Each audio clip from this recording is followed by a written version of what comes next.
ऊपर के लोगों का आदेश है कि कोई संविधान सभा नहीं होने दी जाए, क्योंकि उनका मानना है कि 500 साल के बाद राम अयोध्या वापस आ रहे हैं। केंद्र सरकार का ऐसा मानना है और मुझे बड़ी खुशी है, भारतीय संविधान पे भरोसा है और मुझे भरोसा है कि जो हो रहा है उससे बहुत अच्छे परिणाम बहुजन समाज के लोगों के लिए भी निकलेंगे, क्योंकि उनकी भी आंखें खुलेंगी, ऐसा मेरा विश्वास। देखिए, भारत किसी एक जाति धर्म से नहीं बना है। संगठित भारत को पहले जातियों में तोड़ा गया, फिर जातियों में भी गोत्रों में तोड़ा गया, इतने टुकड़े किए गए कि भारत जुड़ ना पाए। कतल पे मैं भी चुप था, मेरा नंबर अब आया, मेरे कतल पे तू भी चुप है, अगला नंबर आपका है। तो इसलिए जब जब जिस पे मुसीबत आती, दूसरे लोग खड़े होकर तमाशा देख के उसको एहसास कराते हैं कि वो अपनी लड़ाई स्वयं लड़े। ये तो अच्छा हो। मैं धन्यवाद दूंगा भीम आर्मी के साथियों। कल आपसे आग्रह करूंगा बहुजन समाज के लोगों से, एक बार भारतीय संविधान की प्रस्तावना को जरूर पढ़ें। देश कठिन दौर में है, लेकिन ऐसा नहीं कि इस दौर से निकलेगा नहीं, ऐसा नहीं कि इस दौर में ही रुक जाएगा, ठहर जाएगा। बस निकालने के लिए सच्ची निष्ठा, संकल्प और समर्पण की जरूरत है। दुनिया में कोई काम ऐसा नहीं है जो नामुमकिन हो, और इतिहास इसका बात का गवाह है। जब आप दुनिया की हिस्ट्री पढ़ोगे, दुनिया बदलने वाले लोगों को पढ़ोगे, तो आपको एहसास हो जाएगा दुनिया में कोई काम नामुमकिन नहीं है। और किसी मां के पेट से कोई योद्धा जन्म नहीं लेता। संघर्ष, उसकी मेहनत, उसका त्याग, उसका समर्पण, उसकी ईमानदारी उसको योद्धा बनाती।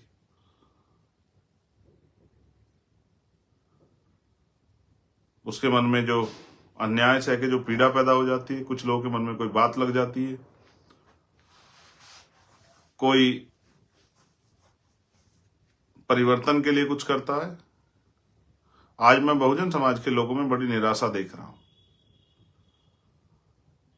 दिल्ली के साथियों से मैंने बात की तो उनमें भी थोड़ी सी निराशा थी, मगर उन्होंने मुझे एक आशा दी। उन्होंने कहा, भैया 22 तारीख को संविधान सभा बुलाएंगे। इस तारीख को जरा सा आप गौर कीजिए। बहुजन समाज के लोगों से मेरा आग्रह है, वैज्ञानिक दृष्टिकोण रखने वाले, तार्किक दृष्टिकोण रखने वाले और मानवता को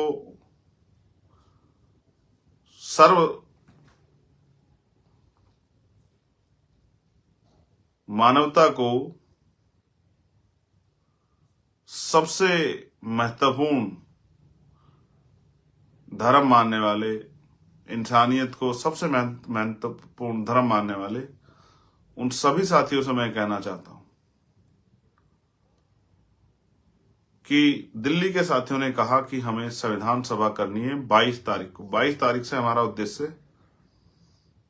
किसी का विरोध करना, किसी को दिखाना, किसी से लड़ना नहीं है। 22 तारीख यानी कि अगर हिस्टोरिकल आप इसको पढ़ोगे, बाबा साहब अम्बेडकर ने कहा, जो समाज अपना इतिहास नहीं जानता वो कभी अपने भविष्य का निर्माण नहीं कर सकता है। तो भारत में 22 जनवरी 1947 को इस देश के संविधान के जो उद्देश्य हैं, प्रस्तावना के, पूरे संविधान को जो संक्षिप्त रूप में परिभाषित किया गया, वो संविधान की प्रस्तावना, उस प्रस्तावना के जो उद्देश्य हैं, जो लक्ष्य हैं, उनको स्वीकार किया गया 22 जनवरी 1947 को। एक लंबा समय हो गया, 75 साल से ज्यादा का समय हो गया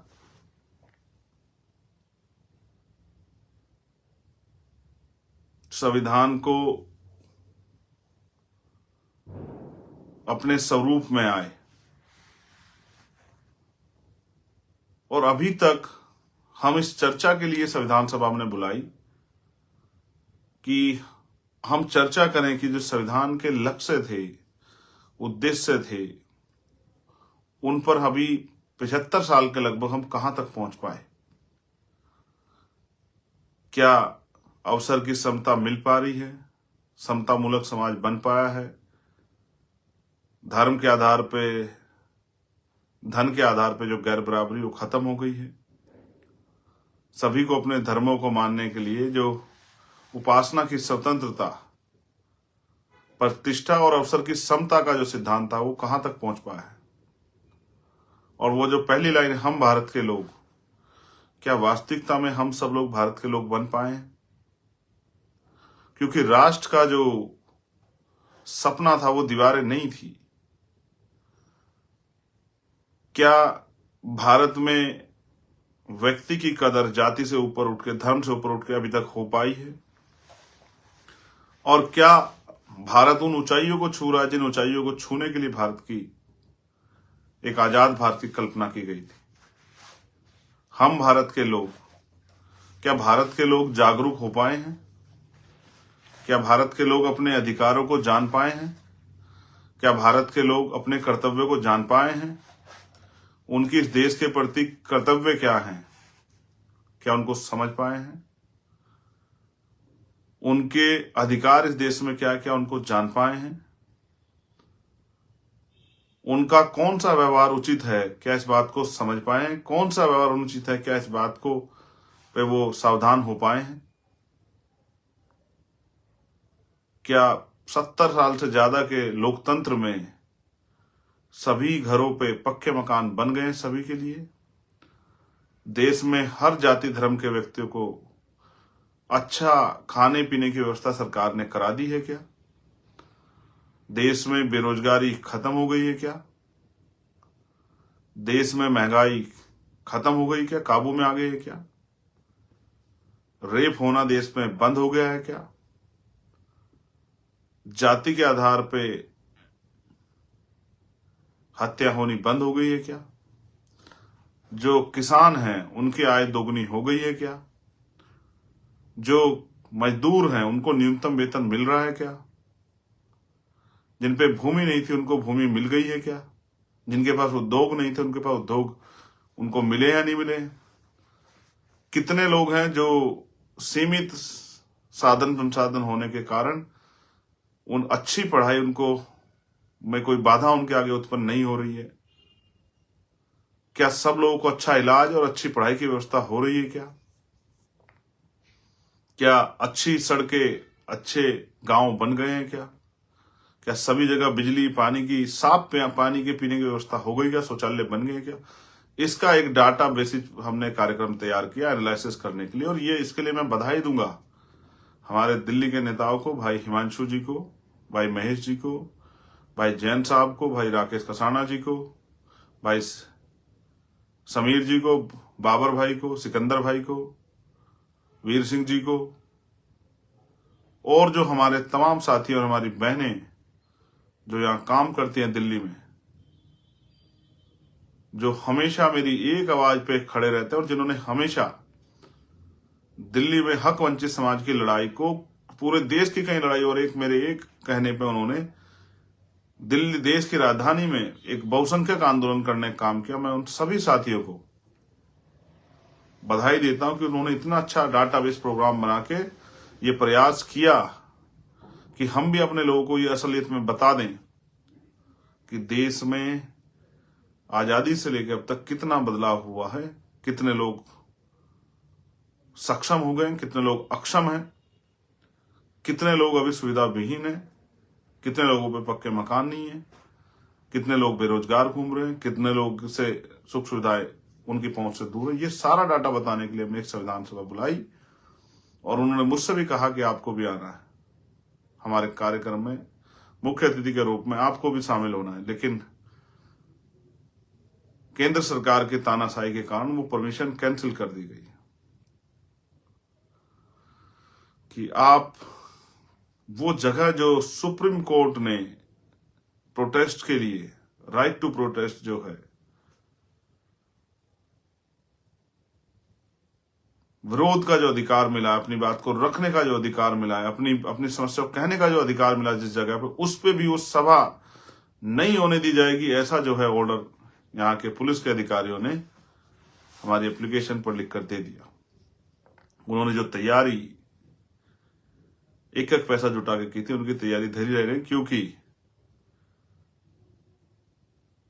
हमारे पुलिस के साथियों को मैं उनकी गलती नहीं निकालता। ऊपर के लोगों का आदेश है कि कोई संविधान सभा नहीं होने दी जाए, क्योंकि उनका मानना है कि 500 साल के बाद राम अयोध्या वापस आ रहे हैं। केंद्र सरकार का ऐसा मानना है, और मुझे बड़ी खुशी है इस बात की कि अयोध्या में जो कार्यक्रम हो रहा है और जब वहां प्राण प्रतिष्ठा हो जाएगी, राम स्थापित हो जाएंगे, तो इस देश की भुखमरी, इस देश की बेरोजगारी, इस देश में जाति के आधार पर, क्योंकि शायद वो तो जाति को नहीं मानेंगे, वो जो अपने मंदिरों में दलितों के, आदिवासियों के, पिछड़े वर्गों के लोगों के घुसने पे पाबंदी नहीं लगाएंगे, वो तो जाति के आधार पर जो हिंसा हो रही है, वो तो शायद हिंसा करने वालों को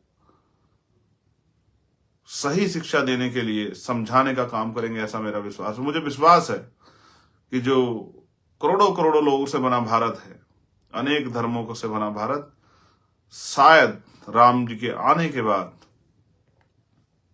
कोई अपने घर में या देश में कहीं भी कोई भूखे पेट नहीं सोएगा, कोई भी गंदा पानी पीने के लिए मजबूर नहीं होगा, इलाज ना मिलने के कारण किसी के माँ बाप की, किसी के भाई बहन, किसी पत्नी की, किसी की बेटी की, किसी बेटे की जान नहीं जाएगी। महिलाओं के साथ जो रेप हत्याएं बड़े पैमाने पे होती है, एनसीआरबी डाटा कहता है शायद अब 22 तारीख के बाद, कल के बाद, वो हत्याएं, उन बहन बेटियों का अपमान इस भारत में बंद हो जाएगा, ऐसा मेरा विश्वास है। जो बेरोजगार नौजवान घूम रहे हैं, उनको रोजगार की व्यवस्था होगी। उन माओं के, जिनके साथ अन्याय हुआ, उन माओं को न्याय मिलेगा, उन भाइयों को, उन पिताओं को न्याय मिलेगा, जिनके साथ पिछले लंबे समय अन्याय हुआ। बहन बेटियों को सम्मान की जिंदगी मिलेगी, ऐसा मेरा विश्वास है। और मेरा विश्वास अटल है, क्योंकि मुझे भारतीय संविधान पे भरोसा है, और मुझे भरोसा है कि जो हो रहा है उससे बहुत अच्छे परिणाम बहुजन समाज के लोगों के लिए भी निकलेंगे, क्योंकि उनकी भी आंखें खुलेंगी, ऐसा मेरा विश्वास। देखिए, भारत किसी एक जाति धर्म से नहीं बना है। संगठित भारत को पहले जातियों में तोड़ा गया, फिर जातियों में भी गोत्रों में तोड़ा गया, इतने टुकड़े किए गए कि भारत जुड़ ना पाए। इसलिए भारत में कोई भी क्रांति न आज न भविष्य में बहुत जल्द होने की कोई उम्मीद नहीं है, क्योंकि लोग, जब किसी दूसरी जाति पर अन्याय होता है, दूसरी जाति खड़े होकर तमाशा देखती है। जब एक जाति अपने अधिकारों के लिए लड़ती है, तो दूसरी जाति उसका तमाशा देखती है, जब पुलिस के लोग, सरकार के लोग उस पर अन्याय अत्याचार करते हैं। लेकिन जब वही जाति दूसरी जगह पे उनके जागरूक लोग अपने अधिकारों के लिए प्रयास करते हैं, तो फिर दूसरे लोग खड़े होकर तमाशा देखते हैं। वो एक अच्छी शायरी जो है, एक शायर की है कि जलते घर को देखने वाले, फूंस का छप्पर आपका है, आग के पीछे तेज हवा है, आगे मुकद्दर आपका है, तेरे कत्ल पे मैं भी चुप था, मेरा नंबर अब आया, मेरे कत्ल पे तू भी चुप है, अगला नंबर आपका है। तो इसलिए जब जब जिस पे मुसीबत आती, दूसरे लोग खड़े होकर तमाशा देख के उसको एहसास कराते हैं कि वो अपनी लड़ाई स्वयं लड़े। ये तो अच्छा हो। मैं धन्यवाद दूंगा भीम आर्मी के साथियों का कि बहुजन समाज के लोगों की जिम्मेदारी उन्होंने अपने कंधों पर उठाकर, देश में पिछले 8 साल में कोई भी ऐसा अन्याय और संघर्ष नहीं हुआ अन्याय के खिलाफ जिसमें भीम आर्मी के लोगों ने बढ़ चढ़ के हिस्सा न लिया। तो पहला विषय मेरा यह है, संविधान। मैं कल आपसे आग्रह करूंगा बहुजन समाज के लोगों से, एक बार भारतीय संविधान की प्रस्तावना को जरूर पढ़ें। किसी को दिखावे के नहीं, अपने लिए पढ़ें, कि जानकारी हासिल करें और महसूस करें कि जिन लोगों ने संविधान में आस्था, विश्वास, जिन लोगों ने संविधान को लेकर भारत का, बिना भारत संविधान के भारत का सपना पूरा नहीं हो सकता है, बिना संविधान के भारत की कल्पना नहीं हो सकती है, और बिना संविधान में मिले हुए अधिकारों के बदौलत इस देश में धार्मिक जो है जो मान्यताएं हैं, उनके जो अधिकार हैं वो भी नहीं हो सकते हैं। इसलिए हम पुनः, और मुझे और उन सब लोगों को भी जो कल 22 तारीख का उत्सव मना रहे हैं, उन सबको भी भारतीय संविधान का धन्यवाद देना चाहिए। और साथ साथ मैं आपसे ये कहूंगा कि क्योंकि अभी तक हम लोग संविधान के उन प्रस्तावना के उन उद्देश्य संकल्पों से बहुत मीलों पीछे हैं, तो हमें ये भी तय करना चाहिए कल एक अच्छे दिन पर कि भाई हमें इस देश के संविधान के जो संकल्प था, उद्देश्य थे, उसको भी पूरा करना है। मेरा अटल भरोसा है कि आपके दिमाग में जो चल रहा है कि भाई क्या होगा क्या होगा, मैं आपको विश्वास से कहता हूं जो कुछ हो रहा है वो हमें जागरूक करने के लिए, समझदार बनाने के लिए, हमें तैयार करने के लिए हो रहा है। हमें तैयार होना चाहिए। मैं तो ये मानता हूं जिनका राज होता है उन्हीं का धर्म होता है, जिनका राज नहीं होता उनका धर्म भी नहीं होता है। इसलिए मेरी आपसे अपील है बहुजन समाज के सभी बुद्धिजीवियों से, कर्मचारियों से, नौजवानों से, उद्यमियों से कि निराश ना हो, किसी भी बात से निराश ना हो। ये भारत लोकतांत्रिक देश है। राजनीतिक ताकत आती है, जाती है, लेकिन राजनीतिक ताकत का प्रयोग अगर जनहित में हो तभी लोकतंत्र में देश तरक्की कर सकता है। और अगर चंद पूंजीपतियों के लिए, चंद ताकतवर लोगों को ताकतवर करने के लिए राजनीतिक शक्तियों का प्रयोग होने लगे तो फिर लोकतंत्र मजबूत नहीं होता, लोकतंत्र कमजोर होता है। जब अब विरोध की आवाज को कुचल दिया जाए, गोलियों से उसका स्वागत किया जाए, उस पर लाठियां बांधी जाए, झूठे मुकदमे लगा के जेल में डाल दिया जाए, तो फिर जो है लोकतंत्र की हत्या होती है। असल लोकतंत्र वही जहां अभिव्यक्ति की आजादी है।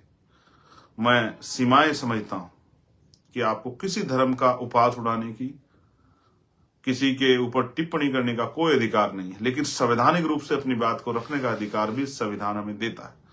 वही संविधान जिसने इस देश में आस्था के प्रतीक राम जी को न्याय दिया, वही संविधान आपको और मुझको भी हमारी धार्मिक आजादी, इस देश के मुसलमानों को, ईसाइयों को, बौद्धिस्टों को, जैनों को, आदि धर्मियों को अपने धार्मिक आजादी को भी देता है। और फिर मैं कहूंगा, बाबा साहब अम्बेडकर ने कहा कि सिर्फ विरोधी होने के नाते विरोध करना, मैं इससे सहमत नहीं हूं। मैं बिल्कुल इससे सहमत नहीं हूं कि अगर हम किसी के विरोधी हैं तो उसका इस बातें विरोध करें कि जो सही हो उस पर विरोध करें। मैं सिर्फ आपकी आंखें इसलिए खोलना चाहता हूं कि आप हालातों को समझिए। इस देश में सरकारी नौकरियां खत्म है, महंगाई कमर तोड़ रही है।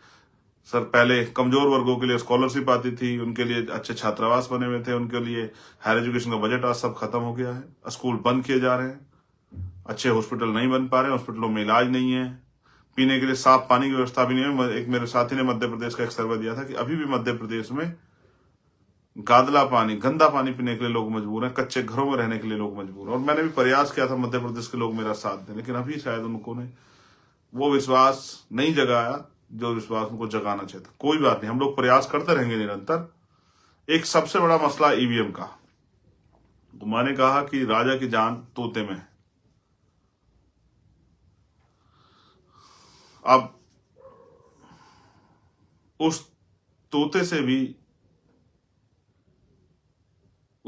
को भी ठीक करके भारतीय लोकतंत्र की व्यवस्था करने का समय आ गया है। और फरवरी में हम लोग एक बड़ा, अभी जल्दी हम लोग एक नेशनल मीटिंग बुला के फरवरी में एक बड़ा डिसीजन लेंगे और जनमत जुटा के एक बड़ा आंदोलन, अनिश्चितकालीन आंदोलन हम लोग दिल्ली में जंतर मंतर या रामलीला मैदान पर जहां भी उपयुक्त होगा वहां करना शुरू करेंगे।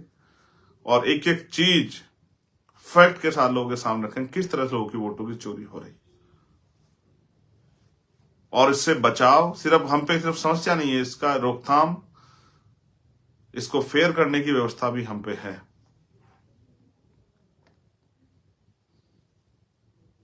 ईवीएम से वोटों की जो चोरी हो रही है उसको रोकने का इंतजाम भी हम लोग करने वाले हैं। इसका संघर्ष तो इसके खिलाफ हम करेंगे, लेकिन लाभ इसका सभी लोगों को मिलेगा जो चाहते हैं कि लोकतंत्र जिंदा रहे, जो चाहते हैं लोगों की जो वोट का अधिकार है, जनता के द्वारा जनता का शासन है, वो जनता का शासन ही बने। तो ईवीएम पे मैं अगली बार अपनी पूरी बात रखूंगा, पूरी तथ्यों के साथ, और जल्द ही कमेटी की मीटिंग में हम लोग डिसीजन देंगे कब हम लोग जो अनिश्चितकालीन आंदोलन शुरू करेंगे, जैसा कि मेरा सुझाव है कि ये होना चाहिए देश के लोकतंत्र को बचाने। अभी मेरा आपसे आग्रह है कि आप आशावादी बनिए, उम्मीदवादी बनिए और अपने इतिहास को याद कीजिए कि हमने कहां से शुरू किया था। हमने वहां से शुरू किया जब हम पे एक गज जमीन नहीं थी, और हमने वहां से शुरू किया जब हमें पढ़ने का और मत देने का अधिकार भी नहीं था। क्या लोग अपने वोटों के प्रति जागरूक हैं? इन सब को लिए भी हमें लोगों को जागरूक करना पड़ेगा, और जागरूक करना ही असल लड़ाई है। जैसे अभी 10% लोग जागरूक हुए तो संघर्ष यहाँ है। जिस दिन 50% लोग जागरूक हो जाएंगे, देखिए संघर्ष कहाँ होगा। और जिस दिन 100% लोग जागरूक होंगे, उस दिन इस देश में, ये देश संविधानवादी देश हो जाएगा, मानवतावादी देश हो जाएगा, और किसी भी तरह की भ्रष्टाचार, चोरी, लूटपाट और अपराध की कोई गुंजाइश भ्रष्टाचार की नहीं रहेगी। आप सभी के लिए मेरी बहुत मंगल कामनाएं। आप सभी के लिए मंगल कामनाएं। स्वस्थ रहिए, दीर्घायु रहिए, कानून का पालन करते रहिए। और एक अपील मेरी अपने उन सभी भाइयों से जो लोग हमारे साथ मिलकर राजनीतिक लड़ाई लड़ रहे हैं, उनसे मेरा आग्रह है कि वो राजनीतिक काम पे ध्यान दें। और राजनीतिक काम किसी का उपहास उड़ाना, किसी पे टिप्पणी करना, किसी को बुरा कहना नहीं होता। अपने काम को, अपनी योजनाओं को लोगों के बीच बताना होता है, तभी आप लोग राजनीतिक तरक्की कर सकते हैं। अभी मुझे इस बात का बड़ा दुख है कि बहुजन समाज के लोग सिर्फ काउंटर कर रहे हैं कि कोई दूसरे व्यक्ति ने, विपक्ष के किसी व्यक्ति ने जिनसे वो लड़ रहे हैं, उन्होंने कुछ किया और आप उसके विरोध में कुछ करते नजर आते हैं। ये इससे मैं सहमत नहीं हूं। इसका मतलब तो आप तो पहले से पीछे चल रहे हैं। आप अपनी पॉलिसी बनाइए, आप अपनी पॉलिसी को लागू कीजिए, आप अपने तरीके से काम कीजिए, फिर विरोधियों को सोचने दीजिए, राजनीतिक विरोधियों की, वो आपको काउंटर कैसे करें। आप अगर यही सोचते रहेंगे कि पहले वो कुछ करेंगे फिर हम कुछ करेंगे, तो आप पीछे ही रहेंगे। इसलिए आप सबसे आग्रह है कि किसी पे अशोभनीय, धार्मिक, तमाम तरह की टिप्पणी करने से बचें। और अपने शुभ चिंतकों से मैं कहूंगा, जो लोग आजाद समाज पार्टी, भीम आर्मी के अच्छा सोचने वाले लोग हैं, उनसे मेरा आग्रह है कि वो कमर कसें, क्योंकि अब संघर्ष बड़ा होने वाला है और बड़े संघर्ष के लिए हम लोग तैयार हैं। संवैधानिक तरह से लोगों को जागरूक करेंगे, ज्यादा लोगों को जागरूक करके वास्तविक लोकतंत्र को बहाल कराने के लिए हम लोग मेहनत करेंगे। धन्यवाद। वास्तविक लोकतंत्र, जिसकी जितनी संख्या भारी उसकी उतनी हिस्सेदारी है। 100% सरकारी सिस्टम, और उस सरकारी सिस्टम में 100% लोगों के लिए रोजगार और सुख सुविधा दिलाने की व्यवस्था। जैसा मैंने कई बार आपको समझाया भी कि सभी के लिए बेहतर से बेहतर पढ़ाई, बेहतर से बेहतर इलाज, उद्योग करने के लिए सुविधाएं, विदेश पढ़ने के लिए सुविधाएं, नौकरी करने के लिए सुविधाएं, और सोशल सिक्योरिटी। जो व्यक्ति नहीं कमा रहा है उस आदमी को भी बेरोजगारी भत्ता मिले, जब तक सरकार उसके लिए किसी रोजगार का प्रबंध नहीं कर देती। देश में खुशहाली आए, हर व्यक्ति, हर जाति धर्म का व्यक्ति खुशहाल हो, ऐसी जो है, ऐसा एक मजबूत प्रदेश और देश बने, उसके लिए हम सब लोगों को मिलकर संघर्ष करना है। सभी बहन बेटियों का सम्मान हो और सभी के लिए नए रास्ते खुले, नए अवसर बने, और गरीबी के कारण किसी के सपने ना कुचले जाए, कोई भूख से, कोई बीमारियों से ना मरे, कोई सर्दी, कोई ज्यादा गर्मी से ना मरे, और कोई ऐसा ना हो जिसको सड़क पे खड़े होकर भीख मांगनी पड़े, और कोई ऐसा ना हो जिसके पास इतने साधन हों कि उसके लिए लोगों के जीवन का कोई मोल ना हो। बहुत बहुत धन्यवाद। जय भीम, जय भारत, जय मंडल, जय जोहार, और आप सभी के लिए मंगल कामनाएं। भारतीय संविधान जिंदाबाद। हम सबको मिलकर भारतीय संविधान के लक्ष्य और उद्देश्य को स्थापित करना है, इस देश के संविधान को पूर्ण रूप से लागू कराना है, और समतामूलक समाज बना के अखंड भारत सम्राट अशोक के सपनों का भारत बनाने के लिए हमें काम करना है। धन्यवाद।